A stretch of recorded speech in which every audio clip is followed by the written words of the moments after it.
देखा पीएफआई कितनी बड़ी साजिश कर रही थी देश के खिलाफ। क्या साजिश?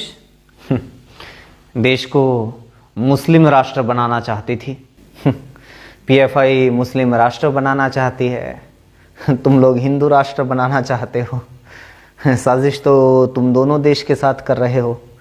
बीच में पिस हम जैसे लोग रहे हैं जो देश को विकसित राष्ट्र बनाना चाहते हैं। तो ऐसे सदस्यों को अपने शिकंजे में लिया है जो भारत को 2047 तक इस्लामिक देश बनाने के लिए ट्रेनिंग दे रहे थे। इन मुसलमानों ने भी ना देश का सत्यानाश कर रखा है। तेरा क्या बिगाड़ दिया मुसलमानों ने?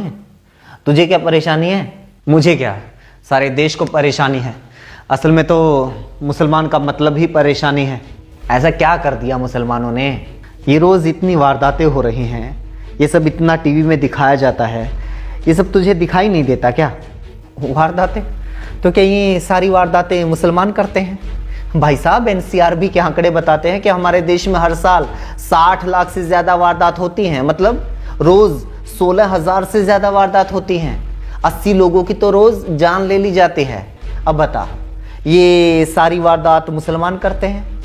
एक बार पता कर, इन वारदातों को अंजाम देने वाले हिंदू कितने हैं और मुसलमान कितने हैं? तुम्हें टीवी पर गिनी चुनी घटनाओं के बारे में बताया जाता है जिसमें कोई ना कोई मुसलमान एंगल जुड़ा हुआ हो। यानी एक अंकिता का आरोपी अगर कोई मुसलमान है तो तुझे दिन रात टेलीविज़न के ऊपर दिखाया जाएगा, बताया जाएगा। लेकिन अगर किसी अंकिता का आरोपी किसी बीजेपी नेता का बेटा है, जैसा कि उत्तराखंड में है, उसके बारे में तुम्हें नहीं बताया जाता।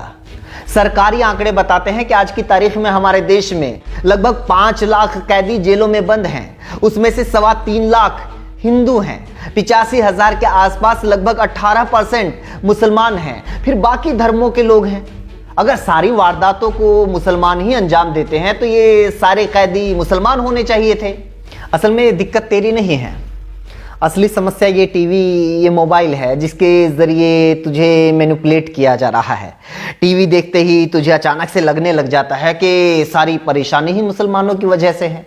और जब अपने स्टेट की बात आती है, अपने राज्य की बात आती है, तो तुझे लगने लग जाता है कि सारी परेशानी सिर्फ एक जाति की वजह से है। एक बात बता, 2-4 मुसलमानों के नाम तुझे याद हो जिसकी वजह से कभी तुझे कोई नुकसान हुआ हो या किसी मुसलमान ने तेरा कभी बुरा किया हो? मेरा तो आज तक किसी ने बुरा नहीं किया, क्योंकि मेरा तो आज तक कोई मुसलमान दोस्त रहा ही नहीं। मुसलमानों ने तेरा कभी कुछ बुरा नहीं किया, लेकिन तेरे चाचा ने तो तुम्हारा पुश्तैनी मकान दबा रखा है ना। तुम्हारे ताऊ ने आज तक दादा लाई जमीन तुम लोगों को नहीं दी। चाचा और ताऊ के खिलाफ तुम लोगों का कोर्ट में केस चल रहा है, लेकिन तुम्हें दिक्कत सिर्फ मुसलमानों से है ना। तू ही तो कहता रहता है कि चाचा तुम्हारे बड़े बेईमान हैं, ताऊ तुम्हारा धोखेबाज है, बुआ में एटीट्यूड बहुत ज़्यादा है, मामी में एरोगेंस बहुत ज़्यादा है, बड़ा भाई बात नहीं सुनता, छोटा भाई बात नहीं मानता, चाचा का लड़का नशेड़ी हो गया, ताऊ का लड़का लड़की छेड़ते हुए पकड़ा गया, फूफा ने उधार लेकर पैसे वापस नहीं दिए और दोस्तों ने कभी ज़रूरत पड़ने पर उधार नहीं दिया। अब बता, इन तमाम लोगों में कितने मुसलमान हैं? ये तो सारे तेरे अपने लोग हैं ना, तेरे अपने धर्म, अपनी जाति के लोग हैं। लेकिन फिर भी तुझे परेशानी तो मुसलमानों से है। पता है क्यों? क्योंकि टीवी, मोबाइल, फेसबुक, व्हाट्सएप के जरिए और जिस पार्टी का तू अंधभक्त बना हुआ है ना, उसके नेताओं के जरिए 24 घंटे तेरे दिमाग में बस यही डाला जा रहा है ताकि असली परेशानी, असली समस्या का तुझे एहसास हो ही ना पाए। क्योंकि रोज तेरे जहन में ये जहर नहीं बोया जाएगा तो तुझे पता लग जाएगा कि तुझे परेशानी मुसलमानों से नहीं है। ये तेरे घर के सामने से जो टूटी हुई सड़क गुजर रही है ना, रोज जिसके ऊपर हादसे होते हैं, बाइक गाड़ी पलट जाती है। 2 हफ्ते पहले तो खुद तेरी माँ के ऊपर रिक्शा पलट गई थी, वो तो बेचारी आज भी बेड के ऊपर बैठी हुई है। अगर तुझे हिंदू मुसलमान में नहीं उलझाया जाएगा तो तुझे एहसास होने लगेगा कि तेरी बिजली का बिल लगातार बढ़ता जा रहा है, जबकि बिजली तो उतनी ही खर्च कर रहा है।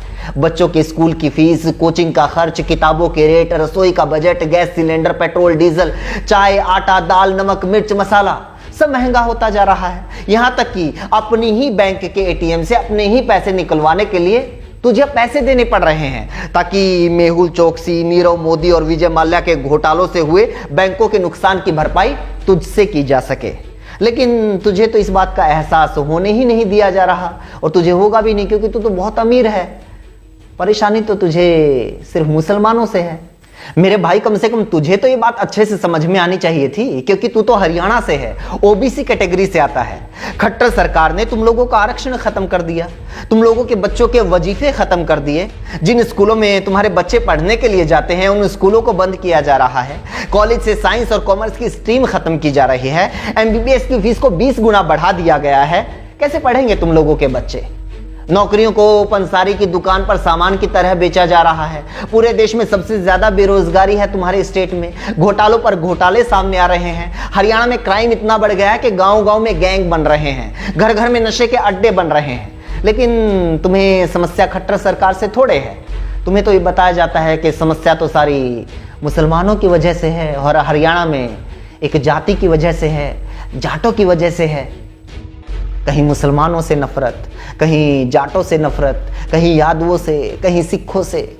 पूरी दुनिया में हजारों बार आजमाए गए घिसे पिटे फॉर्मूले के तहत तुम लोगों को आपस में लड़वाया जा रहा है, अपने ही लोगों के खिलाफ भड़काया जा रहा है। फिर भी तुम लोगों को समझ में नहीं आ रहा है क्या? कब समझोगे? सब कुछ बर्बाद होने के बाद